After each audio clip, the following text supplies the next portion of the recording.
My phone's about dead, but here's a 2014 Rheem or 410A 5-ton heat pump, 13 set, 8.5 heat and seasonal performance factor. It's a heat pump.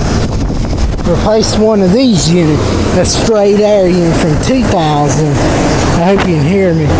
Replaced the temp star from 2000.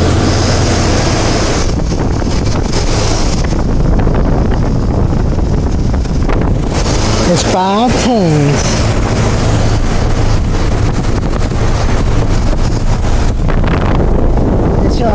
It's got a refrigerant accumulator, I think is what that is. Let me see. I'm a technician, I can tell. I don't work as one yet, but I know.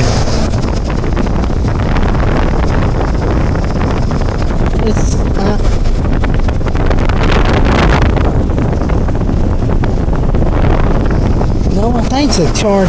I don't know what that is. It's on the wrong line, be accumulator. Might be a charge compensator. But it's on the wrong line, it's on the indoor line. That's unusual though. And here's a temp star running. Alright, over and out.